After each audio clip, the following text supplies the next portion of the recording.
friends, I'm Princess Rosa. And in case you didn't know, there is a new Monster High reboot coming out.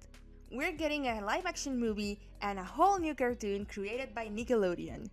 And let me tell you, this reboot is generating really mixed opinions.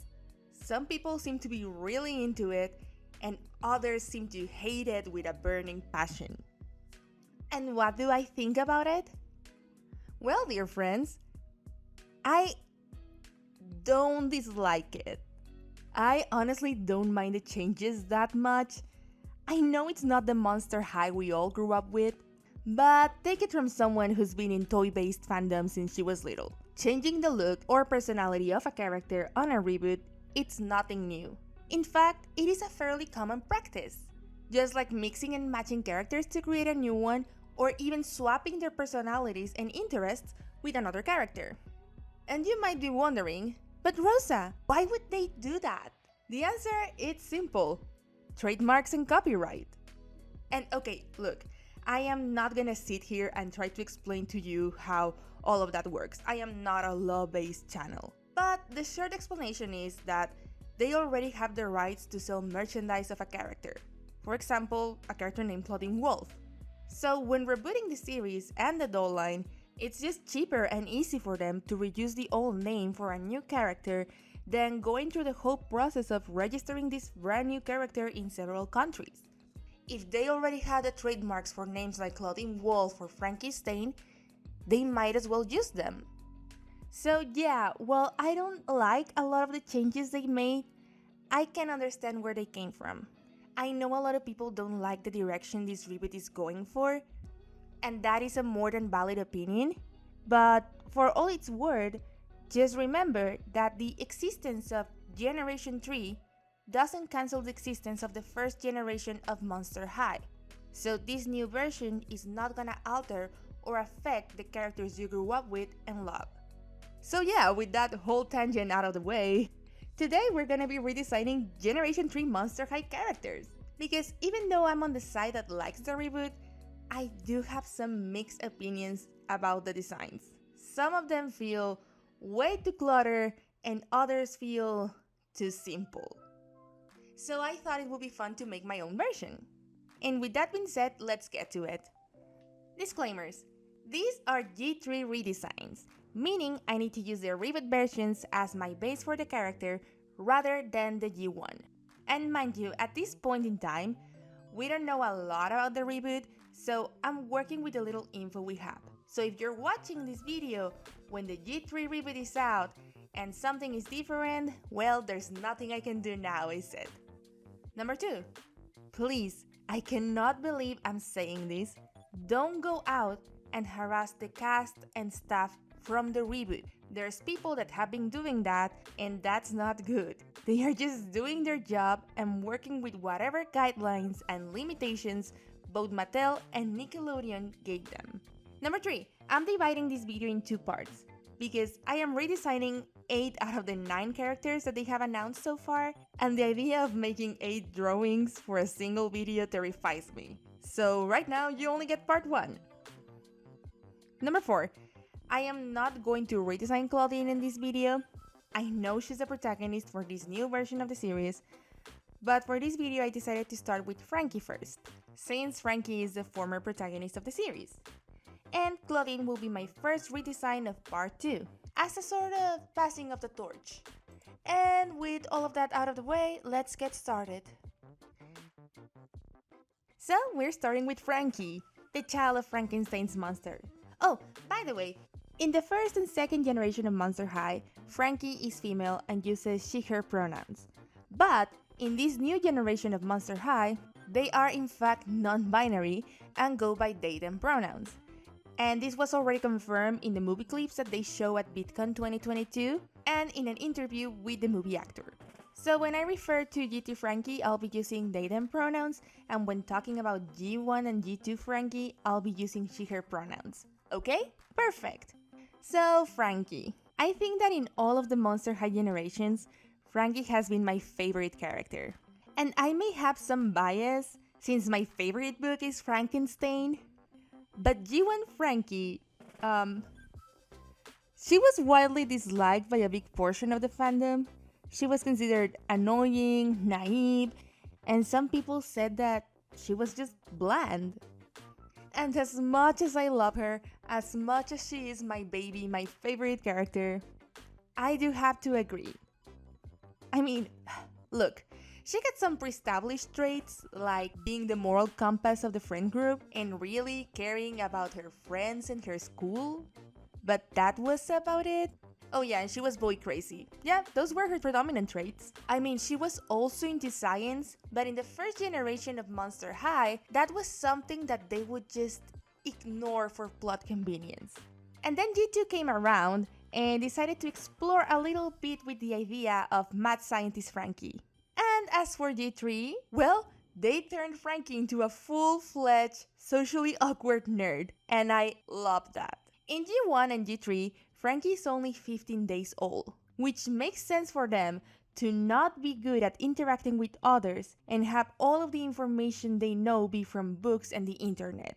They are just basically a walking encyclopedia of random facts that puke information at you whenever they feel like it, and I'm here for that. And also, the idea of Booksmart Frankie creates a parallel with their father in the book.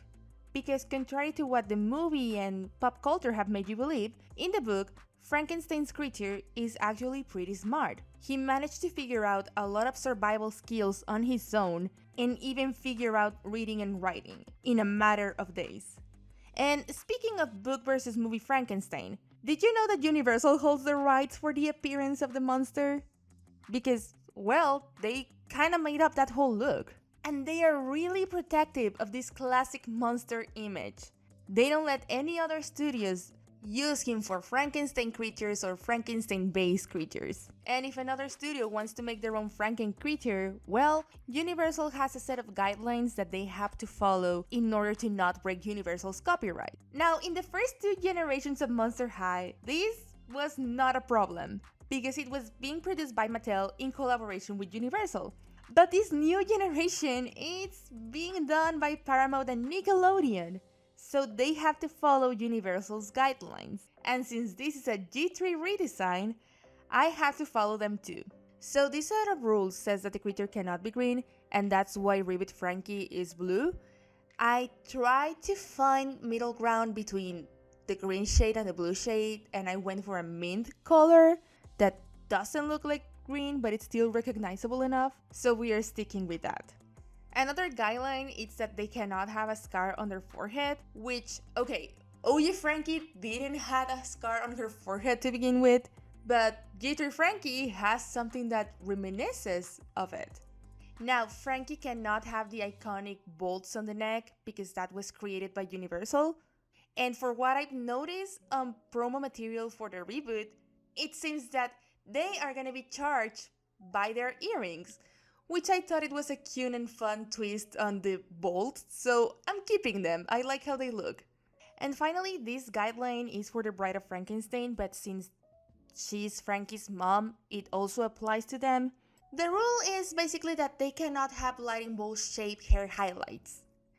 The G3 design tried to fix this by giving them just regular highlights and some hair clips that have the shape of a lightning bulb. In my opinion, these accessories next to the earrings are just too much, so I just removed them. And honestly, this design generally is just too much. I understand what they were going for with all of the colors and asymmetry.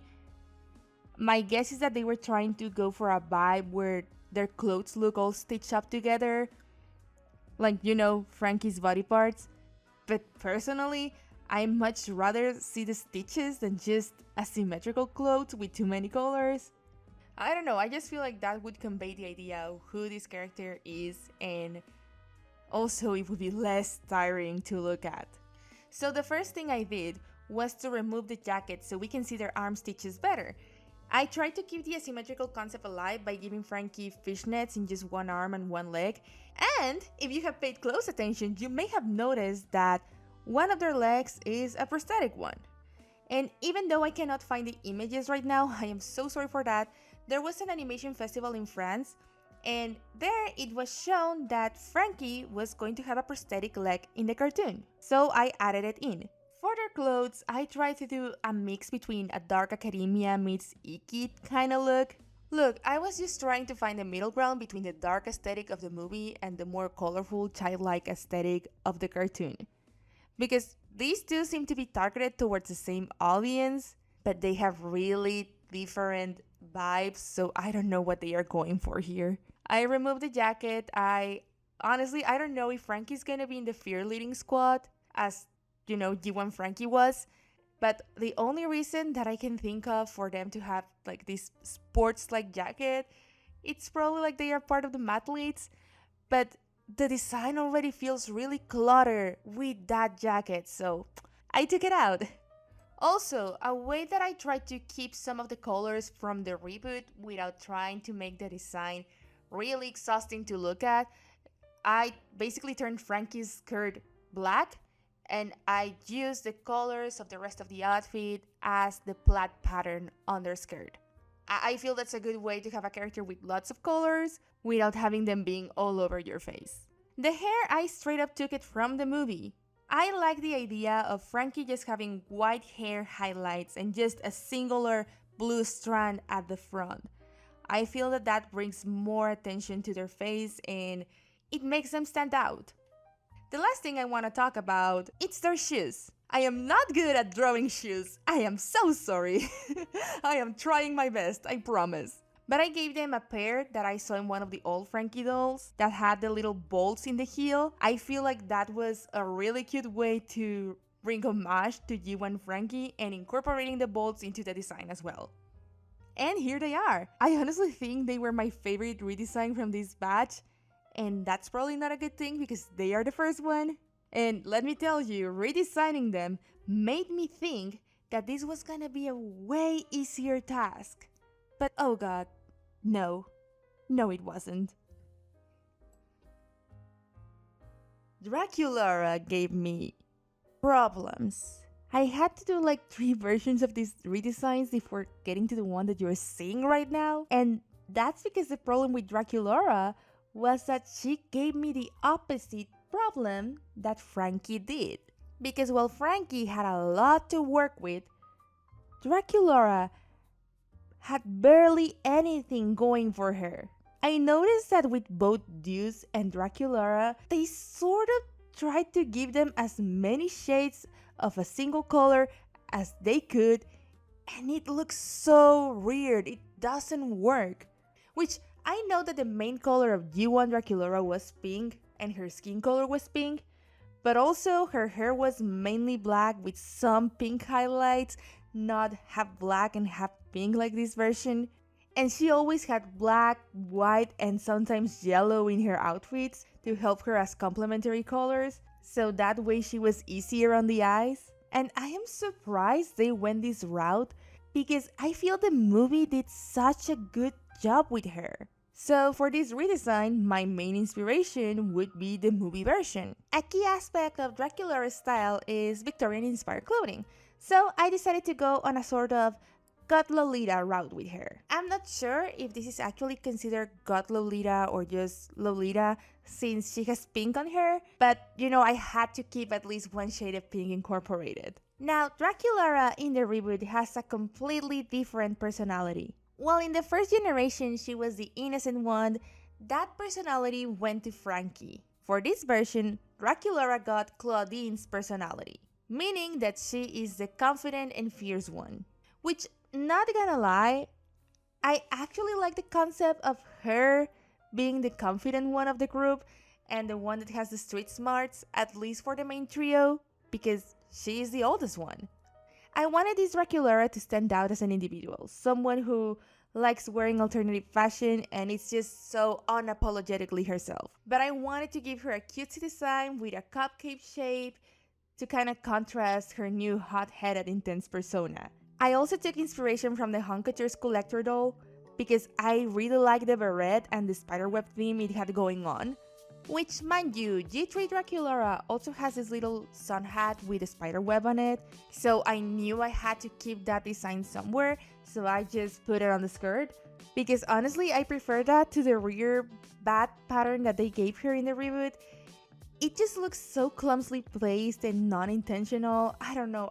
I don't like how it looks. Maybe the bats are too big. I don't know what it is about it, but I don't like it. I still try to incorporate bats to her motif because, she's a vampire.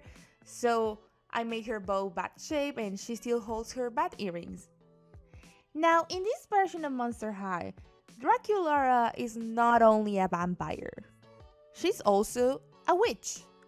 And don't ask me how that works. At this point in time, the reboot hasn't come out. I don't know what they are gonna do about that. Originally, I wanted to give her kind of like a utility belt for a witch, but then that would have been too much. So I just gave her a little bag that attaches to her belt. So she can carry her witchy stuff around and collect ingredients whenever she finds it. I don't know how witchcraft is gonna work in this reboot, okay? But for what I've seen in the video of the movie song, the three of us, they do have to collect ingredients, so, that's where I'm taking my idea from. I also decided to fully cover her skin because, well, she's a vampire and she needs as much protection from the sun as she can get. And okay, I made her eyes purple again. The purple eyes just work better on her with all of the black and pink she has going around. Like, I know the reboot gave her purple makeup, but like her eyes are still pink. So yeah, she has purple eyes again. It just works better. So here she is. I was actually pretty satisfied with the way she turned out. Looking back at it, I could probably take a more creative route with her purse and also give her some globes. Maybe instead of a purse, I could have just, have her carry her spellbook or something. But for the time being, I really like how she looks. I have something to confess. I don't really care about this Gorgon. I know he has his fair share of fans, and lots of people love him and are super invested in the relationship he had with Cleo in G1, and they are mad that apparently he's gonna be dating Claudine in Generation 3, and I'm not going to act like that was a good choice. It wasn't, okay? It's bad. But my main problem with Deuce is that he never felt like a part of the friend group. He felt like the guy you sometimes hang out with because he's dating one of your friends and they bring him everywhere. And by making him date Claudine, you're going back to square one with him. I really hope this new series builds on him more as a character because in this franchise, male characters tend to get the short end of the stick. Now, we really need to talk about his appearance on G3 because, oh god, while movie and cartoon Dracula and Frankie look really similar to each other, Deuce does not. His movie version is here looking like Jughead on Riverdale, while his cartoon version, well, he's there. And I get it, in the movie he's wearing the beanie so they don't have to animate his snake hair, I understand. Also, they probably took inspiration from the Monster High books because that's how he covers his snake hair in those to blend around with the humans. But honestly, I would rather have them pick one version of him and stick with it. Now, personality-wise, the only thing that they have released in the first teaser of the movie is that it seems that people make assumptions about him due to his appearance. So basically, his looks are intimidating, but he really isn't. And see, none of these looks are giving me that. I don't have anything to work with, so I had to rely heavily on G1 Deuce for outfit inspiration, which, let me tell you, it was also really hard because he doesn't have any good outfits. Like, the only outfit that I liked was his Boo York one, and that was mostly because I like the shade of green they picked, and also that's just a doll that really looks good with Cleo, which I feel that that's the purpose of most of Deuce's dolls. It's just to make Cleo look good.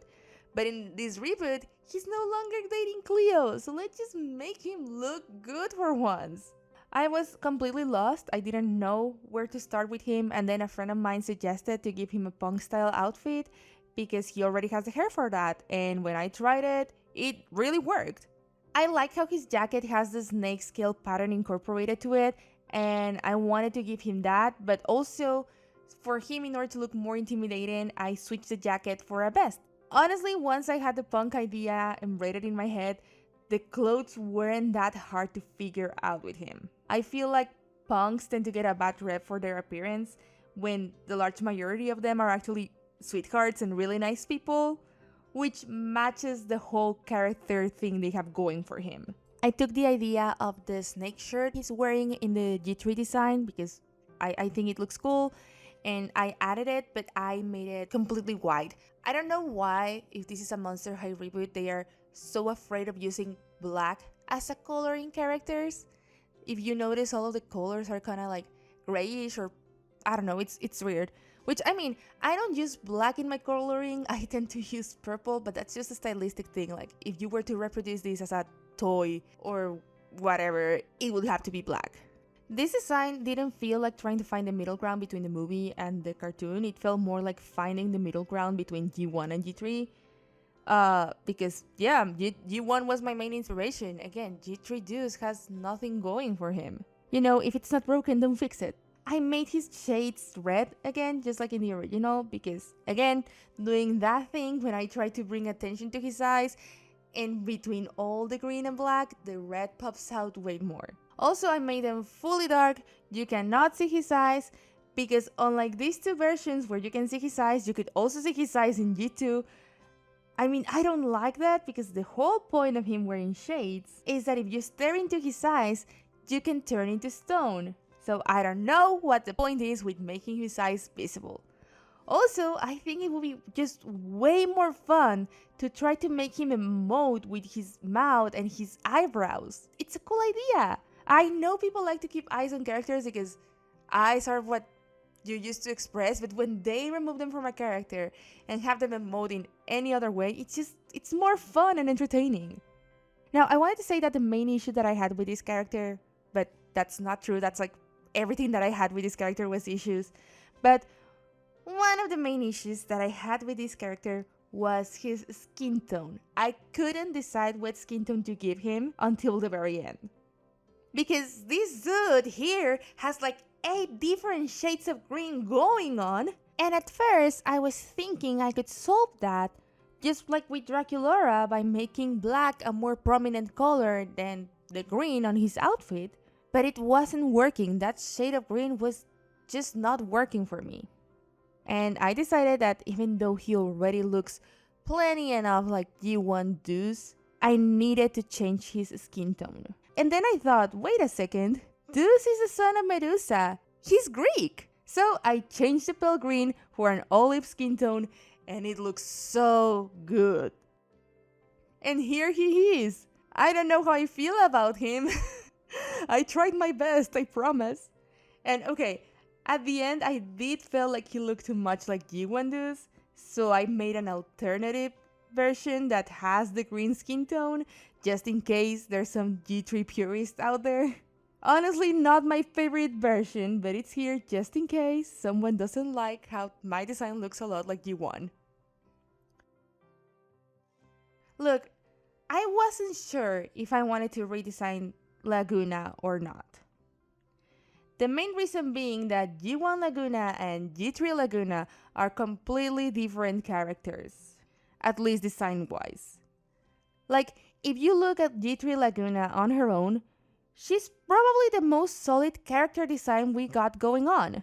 She's gorgeous and I love her. She's so freaking pretty. I wanna hug her and tell her to please be my best friend. But she doesn't share any similarities with the first Laguna. They are so different from each other that trying to find the middle ground was really hard. But at the end, I knew that I had to do it, so here we are. So in this new version, Laguna, they made some changes to her. She's no longer Australian, she's going to be Latina, and according to an interview with the voice cast, she grew up in the Riviera Maya.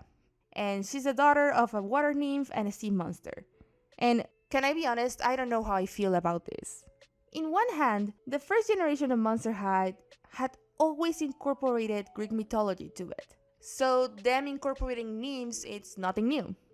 But with her being Latina and being from the Riviera Maya, which is in Mexico, I think it would have been better if they took something from Mayan folklore and mythology and incorporate that to her character. In my opinion, that was a huge missed opportunity on their part. Now, another change that they made to the character that a lot of fans don't like, it's Laguna's skin tone. She went from blue to pink. And okay, this is not confirmed yet, so don't take my word for granted, but rumor has it that she's gonna be one of those dolls that changes color with water. And honestly, that sounds so cool, and if it's true, I cannot wait to see that. So in my design, to imply that color changing skin, I decided to give her a slight blue gradient in her legs and her hands. I don't know if blue is the color she's gonna change to, but blue was her original color, so it just felt right. Another change that I made is that I gave her some slightly curly hair, like she has in the live action, because I realized that not a lot of characters in this reboot had curly hair, and that's so rare because, you know, a huge selling point for dolls is like wavy, beautiful hair that everyone can brush. Now, just like this, the main inspiration for her outfit is G1 Laguna, but hers is for different reasons. Because of how she's posing in the promo material, we cannot see her outfit, and her clothes in the live action movie are kept way more simple than everybody else's. My guess to this is that she's going to be a character that dances a lot. Oh, by the way, the live action is going to be a musical, so her outfit needs to accommodate to that. Now, the idea for her outfit is that she's wearing a swimsuit and shorts on top of it. I tried to make her swimsuit kind of look like a competitive swimming one instead of just like a casual one like G1 Laguna has. I don't know, I think it just makes sense and sporty aesthetic, I guess. And on top of that, I threw a sports jacket which could also be a part of her uniform. The colors I mainly went with like G1 Laguna because again, not a lot to work with what we have. And also, I wanted it to look like a uniform. So, you know, this could be like the uniform of the swim team of Monster High. I don't know. For her shoes, I took the shoes from G2 Laguna. I wanted her to wear sneakers or flip-flops because I just wanted her to have a more sporty and comfortable clothing style. And I mean, even with how little you can see from her G3 outfit, she's still just wearing a sweatshirt. So I'm guessing that she's gonna be, you know, the comfy girl in the group. At the end, I went with sneakers over flip-flops because I wanted her to wear socks. I like when characters are wearing socks and you can actually like see them. Because of the simplicity of her outfit, I added more accessories. That way her design will blend better with the other characters even though she's wearing a completely different fashion style. I really like the pearl hair clips she has in the G3 design, and I also like her starfish earrings. So I gave her all sea theme accessories. She's wearing a triple necklace and she loves it. I do admit though, my favorite part of my redesign was her face. Even though she has a slimmer body build than Draculaura, I gave her chubby cheeks and I made her eyes bigger and separated them a little bit more than usual to make her face look more fishy. I don't know if I convey it correctly, but in my opinion, she does look like a fish. And here she is. I love how she looks. She looks like the token jock in a group of goth and punk friends, and I'm living for it. Also, for the fans of Generation 1 Laguna, I made an alternative color palette with her G1 skin tone and hair. I hope you like that and I hope you're pleased. And here they are! I personally love how they turned out. I was feeling really discouraged by the designs as I was trying to come up with them, but looking at the four of them together makes me really happy. A friendly reminder that this is just my first batch of characters and that if you want to see the rest of the cast, I'll be making a part 2 of this video. And I will try to post that as soon as possible, probably in a week or two. I'm not entirely sure yet, so make sure you like and subscribe so you can see that. I also want to hear your thoughts. Did you have a favorite design, a least favorite one? Is there anything you would have changed? How do you feel about the reboot? Please let me know in the comments, and please, I have to say this because again, polarizing opinions on the reboot. Keep it kind, please. If you would like to see more of my work, make sure you follow me on social media. I am really active on Instagram and Twitter right now. I post way more often there than I do on YouTube, and I post previews of the art that I work on for my videos. You can find me everywhere at It's Princess Rosa. I'll leave the links in the description. Thank you so much for watching, and I'll see you next time. Bye!